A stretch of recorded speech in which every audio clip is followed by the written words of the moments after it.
हरे कृष्णा। आज बहुत ही पवित्र दिन है। आज क्या है? आज बहुत ही पवित्र दिन है। आज श्री अद्वैताचार्य का आविर्भाव दिवस है, तो हम उनका चरित्र सुनेंगे। अद्वैताचार्य के बारे में ये बताया गया है, श्रीलाद्वैत गुरुम वंदे हरिणा द्वैतमेव तम प्रकाशितम परम ब्रह्म योवतीर्ण छितो हरि महाविष्णु जगत्कर्ता माया यह सृजत्यतः तस्यावतार एवायम अद्वैताचार्य ईश्वरः। इसका मतलब यह है कि अद्वैत गुरु की मैं वंदना करता हूँ, जो हरि के साथ अद्वैत हैं, हरि के साथ एक ही हैं, दो नहीं हैं। प्रकाशितम ब्रह्म परम ब्रह्म है यो अवतीर्ण छितो हरि। तो वही परम ब्रह्म है, भगवान जो है पृथ्वी में अवतीर्ण हुए। महाविष्णु जगत करता, जगत की रचना करने वाले महाविष्णु हैं।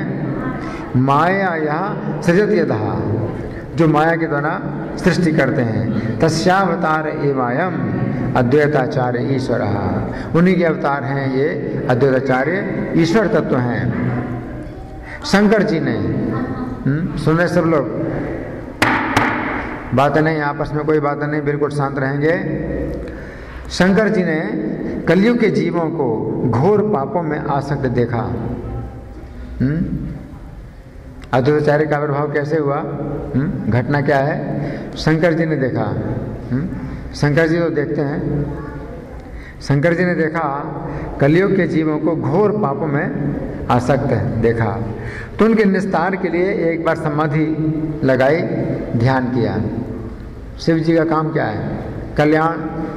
कल्याण ही सोचते हैं। तो कलयुग के जीवों का कैसे पापों से छुटकारा होगा, इसके लिए शिव जी ने क्या किया? समाधि लगाकर ध्यान किया और यही निर्णय किया कि स्वयं भगवान के अवतार लिए बिना कलयुग के जीवों का उद्धार नहीं हो सकता। स्वयं भगवान कौन है? श्री कृष्ण। कृष्णस्तु भगवान स्वयं। तो शंकर जी ने क्या विचार किया? समाधि में निर्णय किया कि स्वयं भगवान यानी कृष्ण अगर अवतार न लें तो कलयुग के जीवों का उद्धार नहीं हो सकता। तब शंकर जी ने 700 वर्ष तक तपस्या की। कितना? 700 वर्ष तक तपस्या की। तो महाविष्णु कारण समुद्र साई ने प्रसन्न होकर उन्हें दर्शन दिया। महाविष्णु ने प्रसन्न होकर दर्शन दिया। किसको? शिव जी को दर्शन दिया। महाविष्णु ने कहा, महादेव हम तुम दो नहीं हैं, मेरी और तुम्हारी आत्मा एक है। जो ही दोनों ने परस्पर आलिंगन किया, दोनों एक हो गए और सोने जैसा महातेजों में विशाल शरीर बन गया। दोनों एक होकर के एक शरीर हो गए। और वो शरीर कैसा हो गया? स्वर्ण जैसा महाविशाल शरीर हो गया। और आकाशवाणी हुई कि हे महाविष्णु, तुम पृथ्वी पर चलकर कुबेराचार्य और लाभा देवी के घर जन्म ग्रहण करो। मैं श्री बलराम आदि समस्त ब्रज परिकरों के साथ पृथ्वी पर शीघ्र ही आविर्भूत होऊंगा। आकाशवाणी किसने की? स्वयं भगवान ने। स्वयं भगवान कौन है? कृष्ण है। उन्होंने क्या कहा कि मैं बलराम आदि समस्त ब्रज परिकरों के साथ पृथ्वी पर शीघ्र आविर्भूत होऊंगा और आप अवतार लीजिए। किसके घर में? कुबेराचार्य और लाभा देवी। कुबेराचार्य को आप पिता बनाइए और लाभा देवी को माता बनाइए और आप अवतार लीजिए और मैं जल्दी अवतार लूँगा। तो भगवान 52 साल के बाद जन्म लेंगे। भगवान जब शीघ्र कहते हैं तो भी 52 साल बीत जाते हैं, भगवान शीघ्र कहते हैं। तो अद्वैताचार्य ने जब जन्म लिया तो 52 साल के बाद श्री चैतन्य ने अवतार लिया, तो वो शीघ्र है, उसी को शीघ्र कहते हैं, बहुत जल्दी 52 साल के बाद।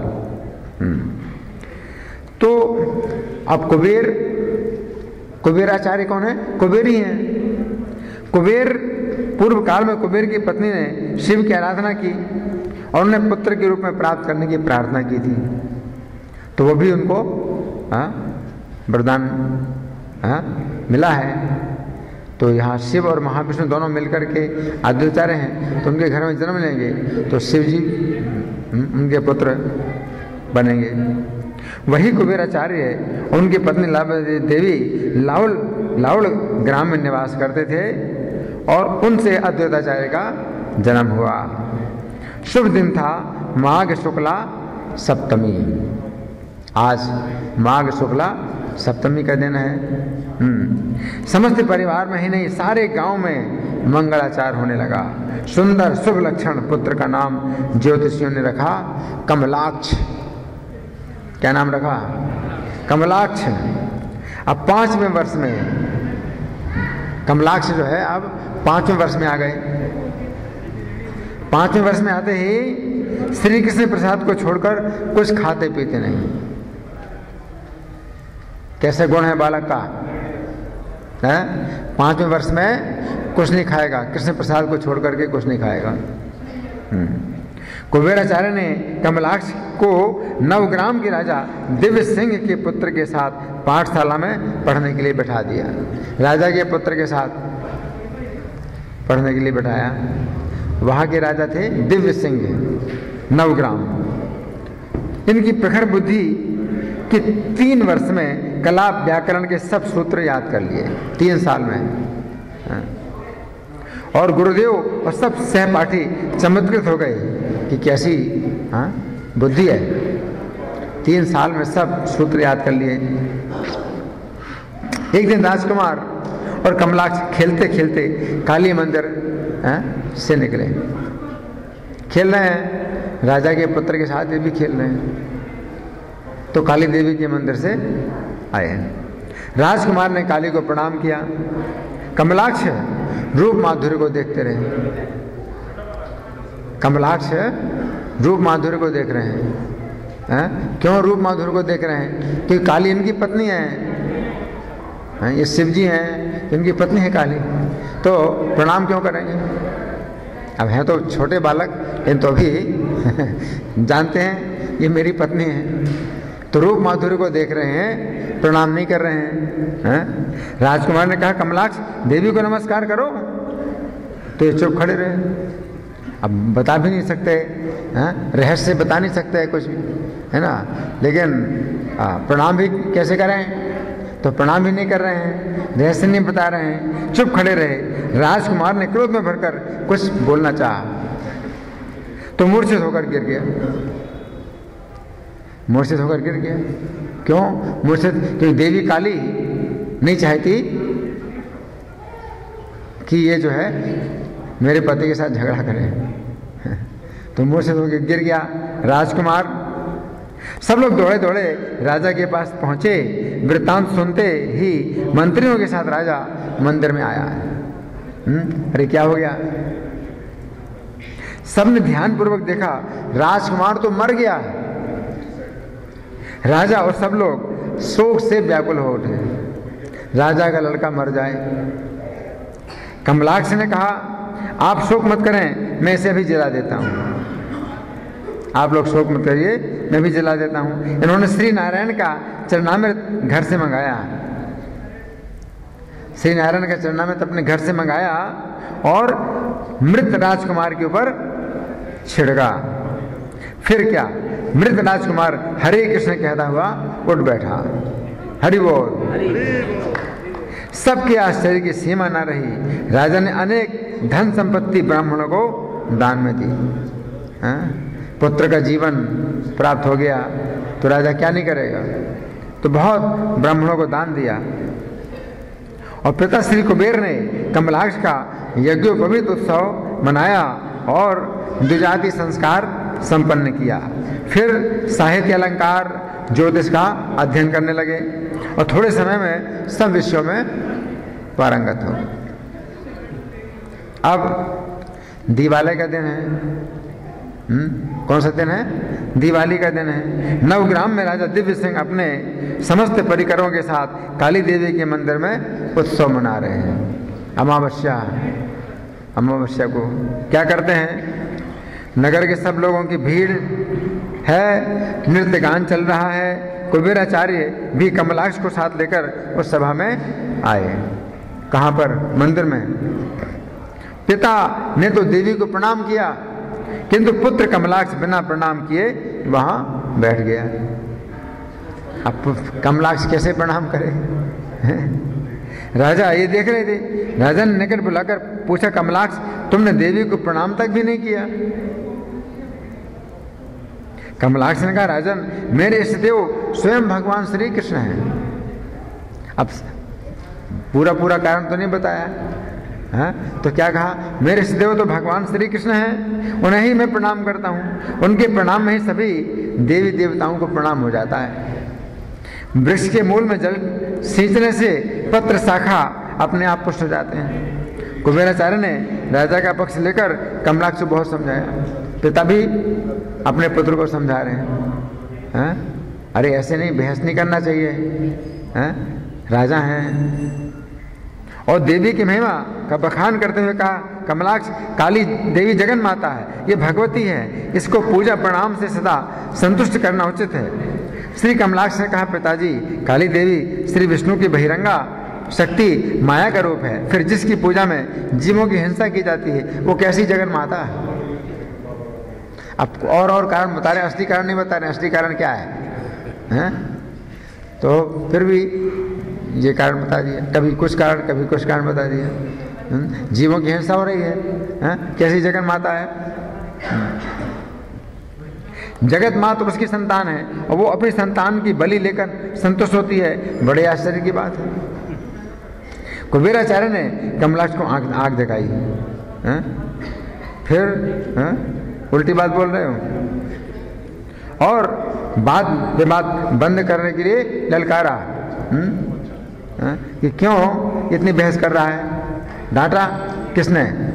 पिताजी ने डांटा। कमलाक्ष ने श्री पिता में गुरु भाव को व्यक्त किया और क्षमा मांगते हुए काली देवी को झट प्रणाम किया। ठीक है, माफ करना, गलती हुई पिताजी, और प्रणाम किया। काली देवी को प्रणाम किया। प्रणाम करते ही देवी की मूर्ति फट गई। क्यों फट गई? कि पत्नी है और पति प्रणाम करे तो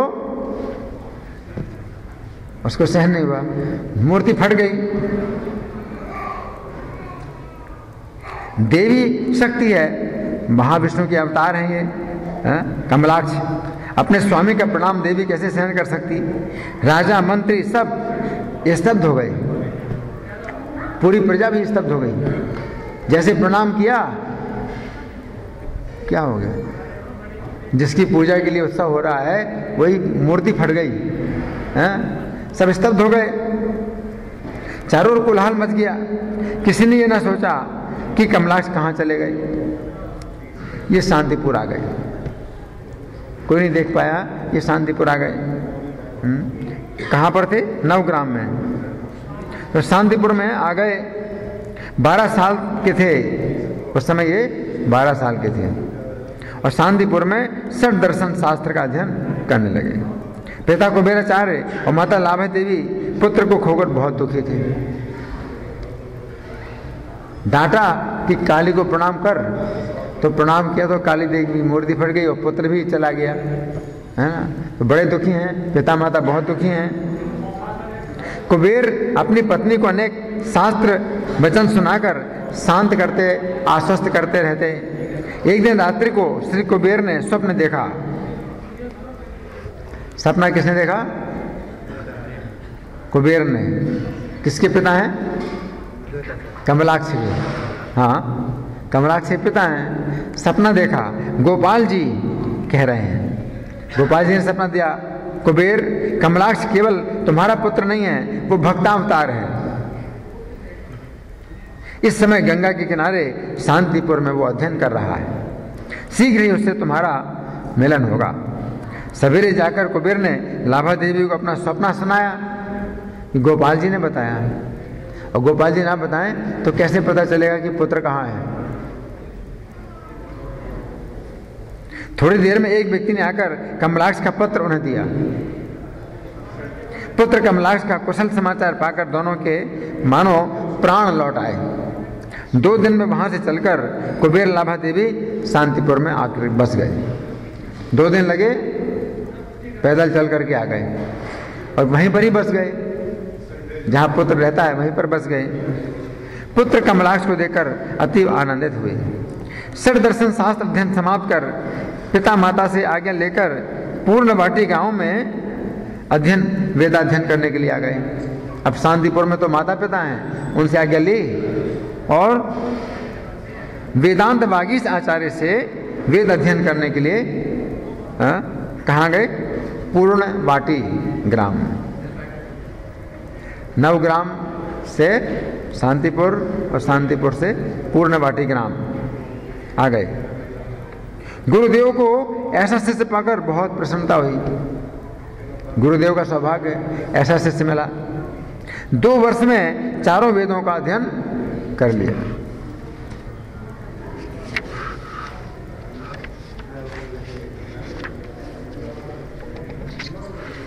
गुरुदेव और सहपाठी छात्र परस्पर इनकी प्रतिभा की प्रतिक्षण प्रशंसा करते थे। गंगा के निकट कांटों से भरी एक झील है। वही पूर्णवाटी ग्राम में भी गंगा जी बहती हैं और गंगा जी के निकट एक झील है और कांटों से भरी है झील। उसमें कमल खिले हुए और बड़ी सुगंध आ रही। सांप वहां कमलों को घेरे रहते हैं। वहां पर सांप हैं, कांटों से भरी झील और सांप भी है वहां और कमल बहुत सुंदर खिले हैं। अब कमल कौन ले सकता है? एक दिन वेदांत वागी शिष्यों को साथ लेकर उसके किनारे घूम रहे थे। उन्होंने कहा, देखो सामने कितना अद्भुत कमल खिला है, चारों तरफ इसकी सुगंध मन का हरण कर रही है। कमलाक्ष ने कहा, गुरुदेव आज्ञा दीजिए, मैं अभी इस कमल को ले आता हूं। हम तो कांटे हैं और वहां सांप है और शिष्य कह रहा है, गुरुदेव आप आज्ञा दो, मैं ले आता हूं कमल। गुरुदेव ने कहा, बहुत कितना कमल सुंदर और कितना सुगंधित है, सुगंध आ रही है कमल की। तो शिष्य बोले, कमलाक्ष गुरुदेव आप आज्ञा दीजिए, मैं ले आता हूं कमल। ना ना बेटा कभी नहीं। गुरुदेव ने कहा, कमलाक्ष सर्पों और कांटों से भरी ये झील बड़ी भयानक है, कभी नहीं जाना। किसी के भी इसमें प्रवेश करने की सामर्थ्य नहीं है। कमलाक्ष ने श्री गुरुदेव को प्रणाम किया और झील में कमलों के पत्तों पर पांव रखते हुए ऐसे चले जैसे पृथ्वी पर चल रहे हैं। हरि बोल। कमलों के पत्तों पर जो है पैर रख करके चलिए। कमल के पत्ते पानी के ऊपर हैं, उनके ऊपर पैर रख के ऐसे चल रहे हैं जैसे जमीन में चल रहे हैं। और दूर जाकर उस कमल को तोड़ा और लाकर गुरुदेव के कर कमल में दे दिया। सब विस्मय समुद्र में डूब गए। कितना विस्मय। एकांत में श्री गुरुदेव ने पूछा, अकेले पूछा, सबके सामने नहीं पूछा, अकेले में पूछा, बेटा तुम सत्य कहो, ये अलौकिक कार्य तुमने कैसे किया? ये अलौकिक कार्य तुमने कैसे किया? किसी विद्या के बल पर या तुम में कोई दैवी शक्ति है? श्री कमलाक्ष ने अति विनम्र होकर कहा, प्रभु ये तीनों लोग श्री कृष्ण के अंश मात्र हैं। जो व्यक्ति उनके चरण कमलों की शरण ग्रहण करता है उसके लिए इस कमल का लाना क्या दुर्गम है। 8 सिद्धियां उस व्यक्ति के चरण कमल पलोटा करती हैं। न मुझ में कोई विद्या बल है न देवी शक्ति, कृष्ण भक्ति की कृपा है मुझ पर। श्री गुरुदेव ने सर्व वेदांत के सार को शिष्य के मुख से सुनकर अपने को कृतार्थ माना। शिष्य ने कहा, मेरे पास कोई विद्या नहीं है, तो कृष्ण की भक्ति के बल पर मैं लेके आया।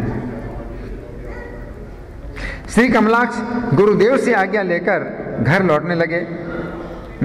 घर इनका कहाँ है?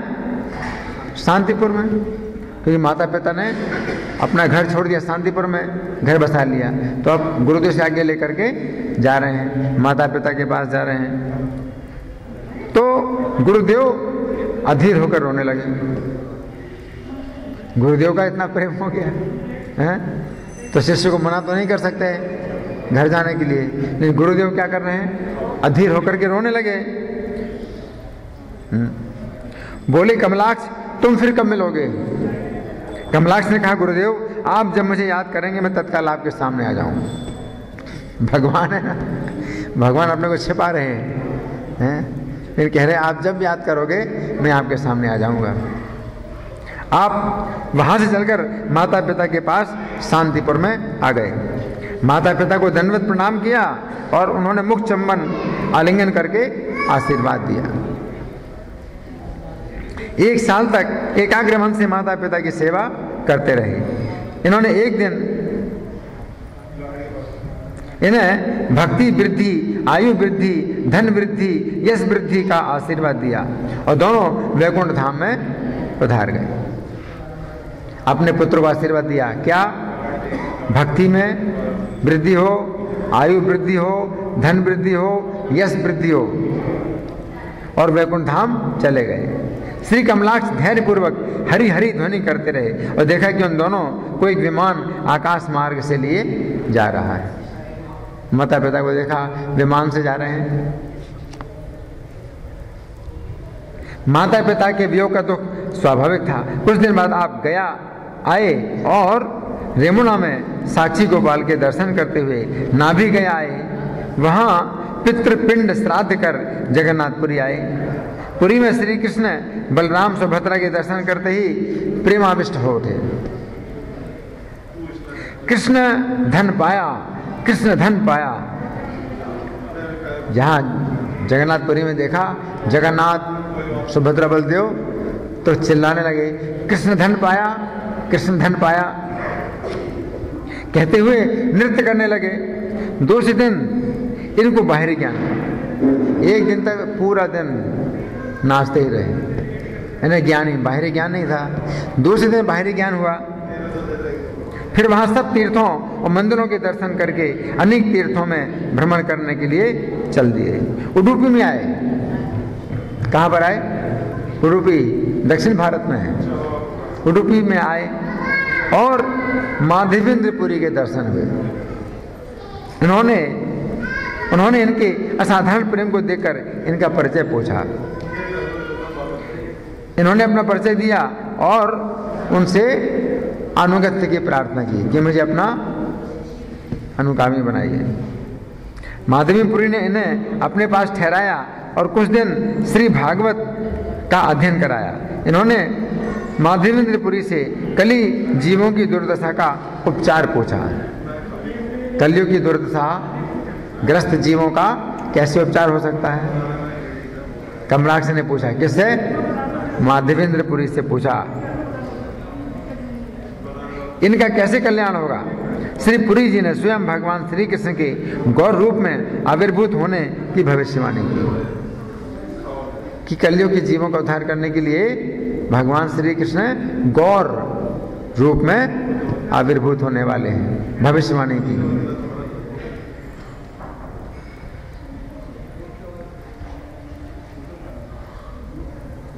श्री माधवेंद्रपुरी के वचन सुनते ही हा गौरांग, हा प्राणपति उच्च स्वर से गान करके रोने लगे कि भगवान आएंगे स्वयं, तो कब मुझे दर्शन होंगे भगवान के? तो हा गौरांग, हा प्राणपति कह करके ऊंचे स्वर में रोने लगे। कुछ दिन बाद माधवेंद्रपुरी से आज्ञा लेकर दंडकारण्य में आए। कहां पर आए? दंडकारण्य। भगवान राम है ना ने वनवास किया। नासिक में आए। नासिक में शूर्पणखा की नाक काटी थी। नासिक में आए। द्वारका में प्रभास क्षेत्र में आए। बद्रिकाश्रम आदि तीर्थों का इन्होंने दर्शन किया। मिथिलापुरी में श्री विद्यापति से मिलन हुआ। आलिंगन कर उनमें कृष्ण प्रेम का संचार किया। अयोध्या में आकर आप भावाविष्ट होकर रामलीला का अभिनय करने लगे। अयोध्या में आए तो भावाविष्ट हो गए, रामलीला का अभिनय करने लगे। वहां से वाराणसी में सब विग्रहों के दर्शन कर उनसे भक्तिम देहि ये प्रार्थना की। क्या प्रार्थना है? भक्तिम देहि। भक्ति दीजिए। वहां से आप मथुरा मंडल की ओर चल पड़े। अब यहां ब्रज मंडल में आते ही कमलाक्ष का प्रेम सागर उमड़ पड़ा, प्रेम समुद्र उमड़ पड़ा। हाँ कृष्ण पुकार पुकार कर ऊंचे स्वर में हुंकार करने लगे और ब्रज की धूल में पछाड़ें खा खा कर मूर्छित होने लगे। ब्रज की भूमि, ब्रज की धूल में पछाड़ें खा खा करके मूर्छित हो रहे हैं। श्री वृंदावन में इन्हें श्याम सुंदर ने स्वप्न में दर्शन दिया और आदेश दिया,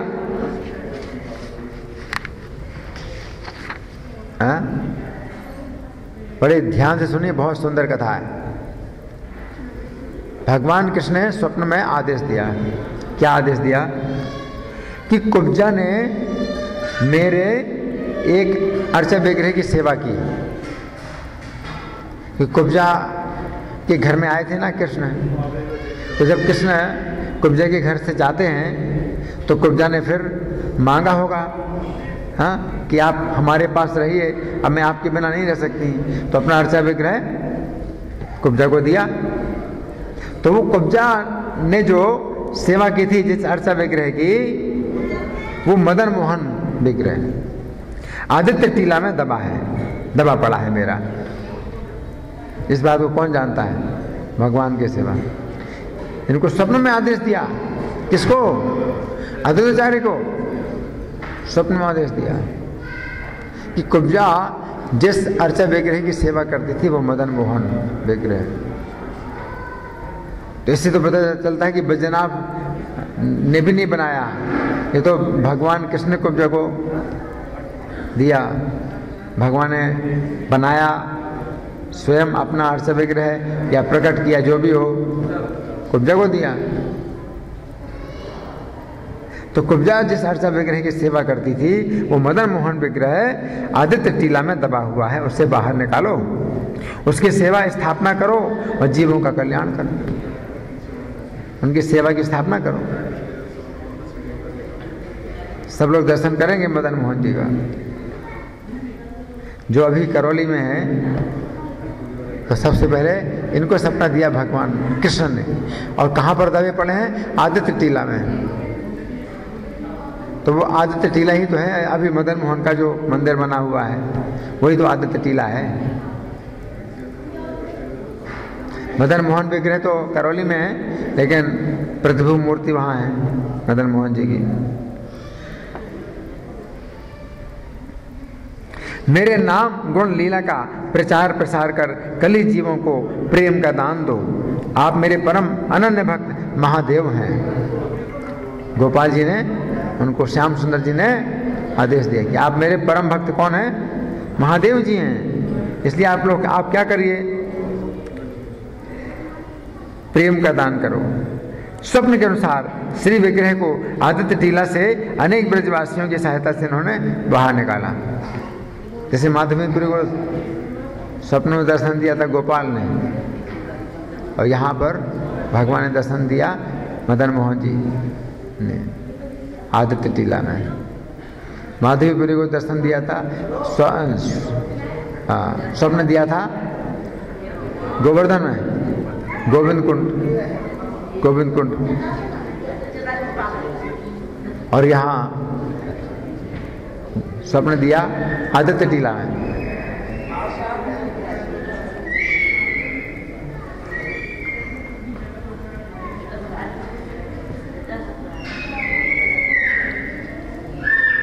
हाँ, तो ऐसा लगता है कि माधवेंद्रपुरी से हो सकता और पहले इन्होंने निकाला है मदन मोहन जी, या माधवेंद्रपुरी के बाद में निकाला मदन मोहन जी निकले।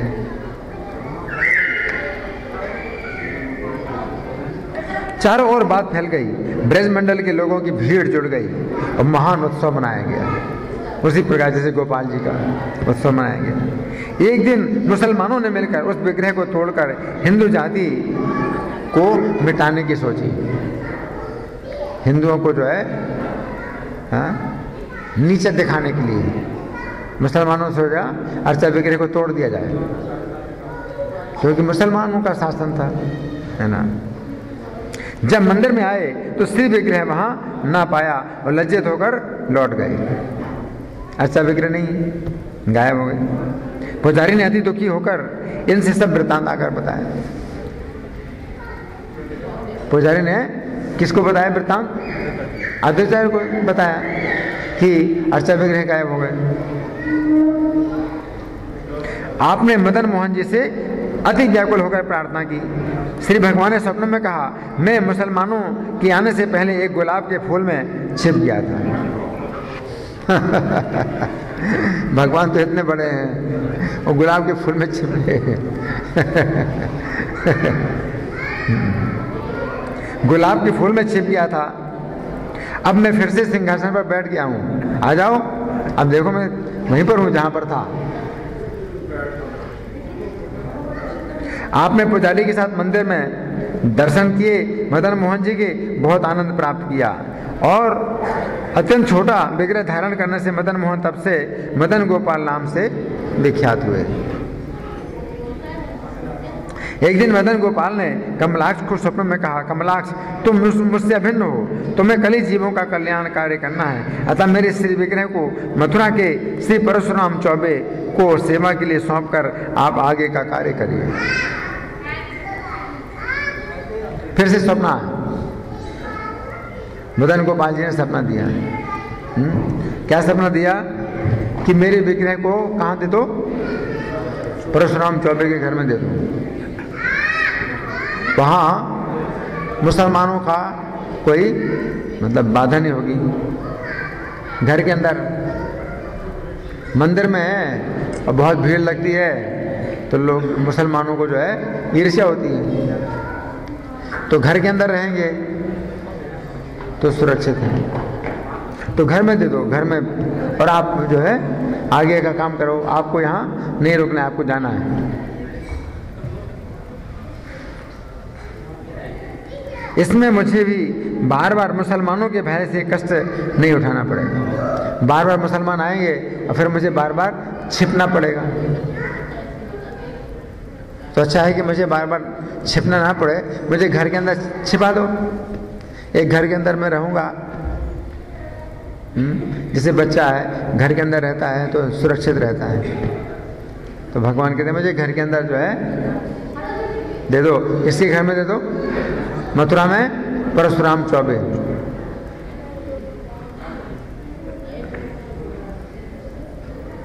श्री कमलाक्ष प्रभु के वियोग से व्याकुल उठे। हाँ? तो मतलब भगवान ने क्या आदेश दिया कि आप यहाँ पर ना मत रहो, आपको तो बहुत बड़ा काम करना, आप आगे बढ़ जाओ। तो कमलाक्ष बड़े दुखी हो गए कि मुझे अब दूर जाना पड़ेगा, परंतु उनके आदेश को टालने में असमर्थ हो गए। श्री भगवान ने आश्वस्त करते हुए कहा, तुम निकुंज वन में जाओ, वहां मेरे नित्य सिद्ध एक चित्र को तुम प्राप्त करोगे, जैसे श्री ललिता जी ने रचकर राधा रानी को दिया था। वो गर्ग संहिता में कथा आती है कि ललिता विशाखा कहती हैं कि रोज तो यहीं सांकरी गली से निकलते हैं, तुम्हारे भवन के पीछे जो सांकरी गली है वहीं से निकलते हैं, तुम उनका दर्शन क्यों नहीं करती? तो राधा रानी कहती हैं पहले उनका चित्र बना करके दो मुझे और मैं उनका दर्शन करूंगी चित्र के रूप में, तब फिर उनका साक्षात दर्शन करूंगी। तो ललिता विशाखा ने मिलकर के कृष्ण का चित्र बनाया था राधा रानी को दिखाने के लिए। तो पहले राधा रानी ने उस चित्र का दर्शन किया, बाद में कृष्ण का दर्शन किया। वो चित्र किसने बनाया? ललिता विशाखा ने मिलकर के बनाया। और वो चित्र देखते देखते राधा रानी सो गई, और जब जागी तो उस समय दर्शन किया अपने भवन की खिड़की से, सांकरी गली से कृष्ण निकल रहे हैं। तो भगवान कह रहे हैं कि वो चित्र तुम ले लो, वो तुम्हारे साथ रहेगा। चित्र को कहीं भी लेके जा सकते हो, अर्चा विग्रह को कहाँ लिए फिरोगे? तो भगवान कहते हैं कि आपको मेरा वियोग नहीं सताएगा।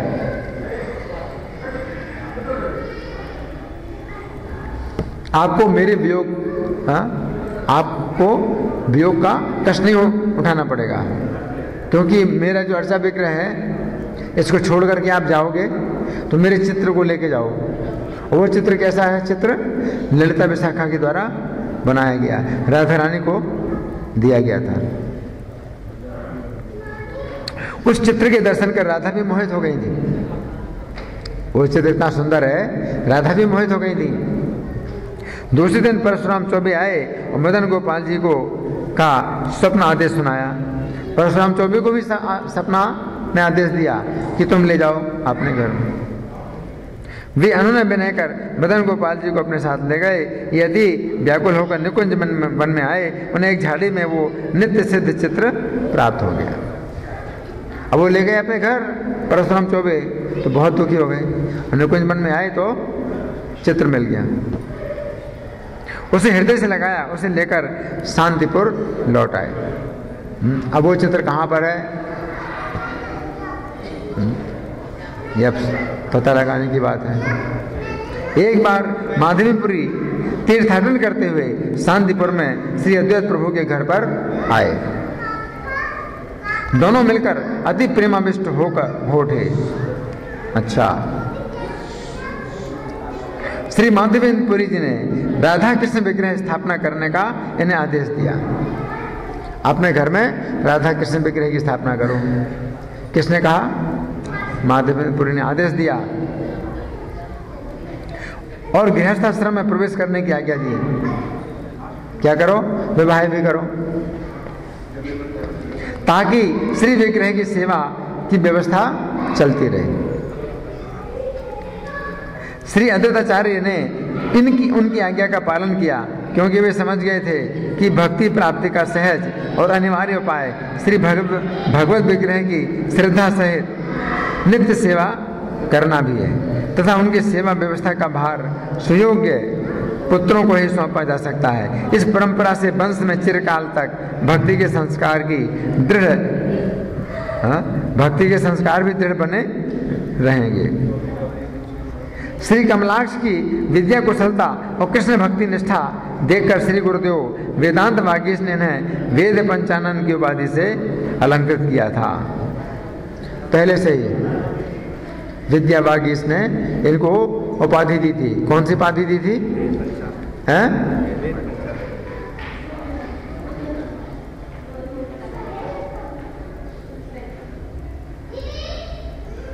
वेद पंचानन है, वेद पंचानन की उपाधि दी। इनकी ये ख्याति सुनकर श्री श्यामदास नामक एक दिग्विजयी शास्त्रार्थ में सर्वत्र विजय प्राप्त करता हुआ इनके पास शांतिपुर में पहुंचा। क्या नाम था उसका? श्यामदास, श्री श्यामदास नाम का एक दिग्विजयी। आप श्री तुलसी के नीचे श्री गोपाल मंत्र का जप ध्यान कर रहे थे। जब श्री श्यामदास ने शास्त्रार्थ का आशय प्रकट किया तो इन्होंने उसे सर्व वेदांत सार सविशेष करुणादि गुण गणा अलंकृत स्वयं भगवान श्री कृष्ण का परतत्व रहस्य समझाया। इस प्रकार उनकी प्राप्ति का सर्वश्रेष्ठ साधन भक्ति का उपदेश दिया। शक्ति तत्व तथा सृष्टि तत्व का उद्देश्य बताकर उसकी विपरीत धारणाओं का खंडन किया। श्री श्यामदास को काशी में उसकी तपस्या के फलस्वरूप शिवजी ने वरदान दिया था कि सर्वत्र तुम्हारी विजय होगी। और वो इन्हीं के पास आ गया शास्त्रार्थ करने के लिए। जिनसे वरदान लिया था जानता नहीं कि वही हैं, तो इनसे शास्त्रार्थ करने के लिए आ गया। आज वो पराजित होकर मन में सोचने लगा, शंकर जी के वचन कैसे असत्य हो गए। उसको पता नहीं कि ये शंकर जी हैं। शंकर के वचन कैसे असत्य हो गए। उसी समय आकाशवाणी हुई, श्यामदास श्री कमलाक्ष मुझसे अभिन्न तत्व हैं। श्री श्यामदास ने चरणों में प्रणाम कर कहा, हे अद्वैत, आप मेरे अपराधों को क्षमा कीजिए, मैं आपको पहचान ना सका। तभी से श्री कमलाक्ष वेद पंचानन जी का नाम अद्वैताचार्य नाम से ख्यात हुआ।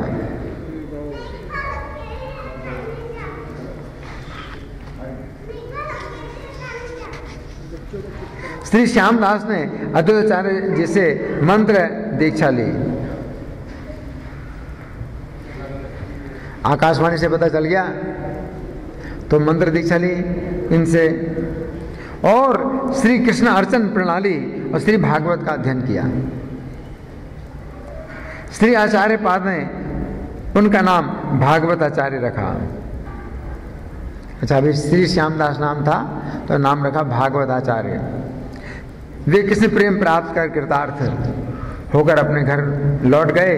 थोड़े दिनों बाद राजा दिव्य सिंह ने आकर श्री आचार्य से कृष्ण मंत्र दीक्षा शिक्षा ली और उनका नाम श्री कृष्ण दास हुआ। ये श्री गुरुदेव की सेवा में शांतिपुर में रहने लगे। गंगा के किनारे एक बगीचा बनाकर उसमें कुटी में रहने लगे। उसका नाम कालांतर में फुलवाटी ग्राम पड़ा।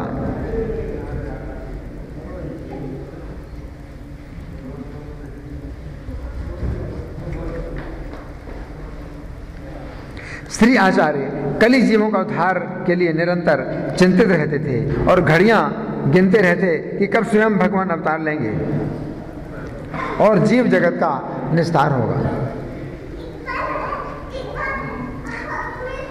इसलिए हर शरणागत प्राणी को श्री कृष्ण नाम की दीक्षा शिक्षा देते और सबको श्री कृष्ण कीर्तन करने का आदेश देते। किसी अज्ञात अपराधवश मुसलमान कुल में उत्पन्न श्री हरिदास, जिन्होंने 5 वर्ष तक केवल माता पिता के घर दूध पर ही जीवन निर्वाह किया और घर को छोड़कर तीर्थ भ्रमण के लिए निकल पड़े। घूमते घूमते शांतिपुर में आए और श्री अद्वैताचार्य की शरण ग्रहण की। इससे श्री हरिदास ने व्याकरण इन्हीं से किनसे?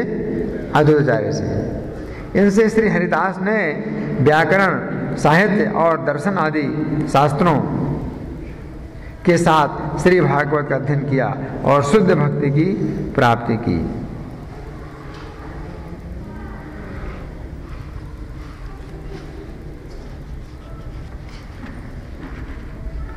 तो अद्वैताचार्य का जीवन चरित्र तो बहुत विस्तृत है। अभी हमारे पास थोड़ा समय है, तो जितनी हमने अभी चर्चा की है उनके जीवन चरित्र पर, उसमें आप लोगों की ओर से कोई प्रश्न है या कोई चर्चा है, या मैं प्रश्न करूं? मैं प्रश्न करूं? सबसे पहले जो अद्वैताचार्य के जन्म का कारण क्या बताया गया? कौन बताएगा?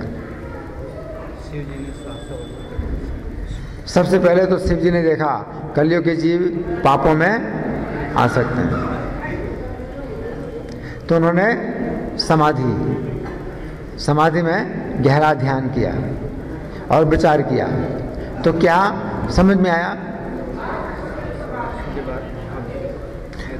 हाँ, साक्षात भगवान, स्वयं भगवान जब तक जीवात्मा का उद्धार नहीं करेंगे तब तक उद्धार नहीं हो सकता। पहला सिद्धांत। इसके बाद उन्होंने 700 साल तक तपस्या की। तो कौन प्रकट हुए? महाविष्णु प्रकट हुए। तो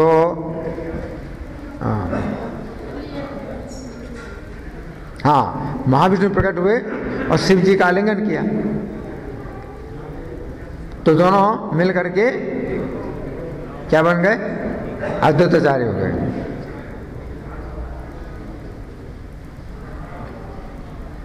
और फिर इनको आकाशवाणी ने आज्ञा दी। आकाशवाणी किसकी थी? भगवान कृष्ण की आकाशवाणी थी, और इनको आज्ञा मिली। क्या आज्ञा मिली? कुबेर और उनकी पत्नी लाभा देवी के पुत्र के रूप में आप जन्म लीजिए और मैं जल्दी ही आऊँगा। बलराम जी और दूसरे परिकरों के साथ जल्दी आऊँगा।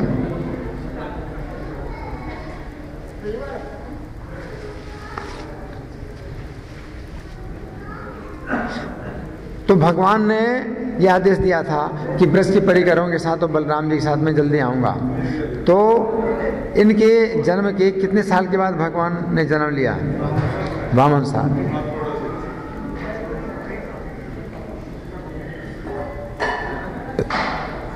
इसके बाद जब ये शिक्षित हुए,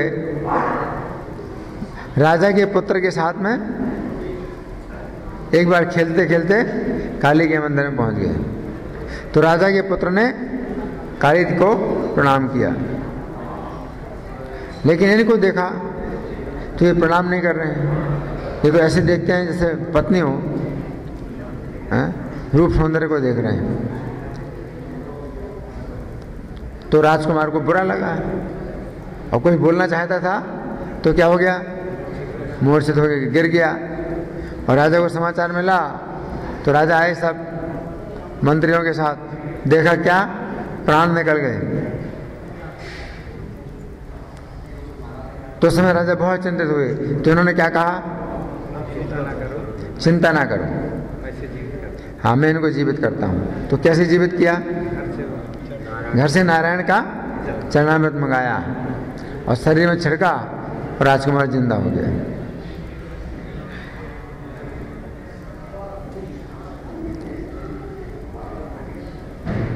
फिर दूसरी घटना है अमावस्या के दिन। अमावस्या के दिन राजा दिव्य सिंह भी बैठे हैं और उसी मंदिर में सब उनके मंत्री हैं, सभासद हैं।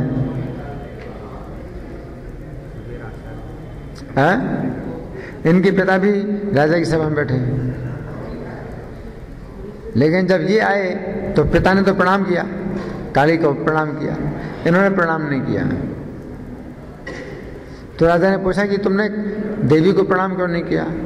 तो सही कारण ना बता करके दूसरे कारण बताए। क्या बताया? कृष्ण की बहिरंगा शक्ति है ये। तो फिर पिताजी ने डांटा।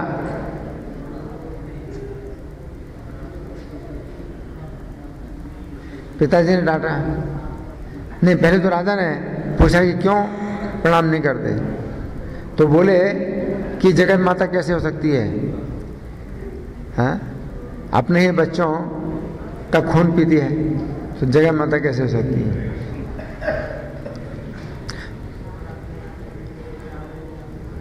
पहले तो बताया कि मेरे इष्टदेव कृष्ण हैं, तो इतने से पर्याप्त नहीं था। तो फिर और पूछा कि क्यों प्रणाम नहीं करते? तो दूसरा कारण बताया। क्या कारण बताया? ये जगत माता कैसे हो गई? अपने ही बच्चों के खून को पीती हैं। तो पिता ने फिर बहुत डांटा और बोले कि बहस क्यों करता है? तो उस समय पिता की आज्ञा से जैसे ही काली को प्रणाम किया, उस समय तुरंत क्या हुआ?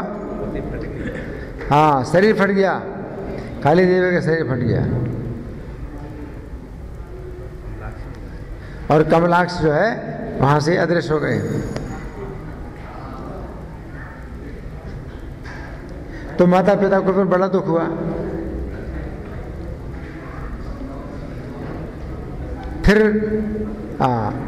फिर कैसे समाचार मिला? है गोपाल जी ने सपना दिया। गोपाल जी ने सपना दिया कि मैं कहाँ पर हूँ? शांतिपुर। आपका पुत्र मिलेगा हाँ, शांतिपुर में, कि तुम्हारा पुत्र शांतिपुर में है और तुम वहाँ जाओ, अपने पुत्र को जो है लेके आओ। तो इनके माता पिता गए और शांतिपुर में रहने लगे। और यहाँ पर उन्होंने वेदों का अध्ययन कर लिया। फिर वेदांत वागी से विद्या सीखने के लिए आए।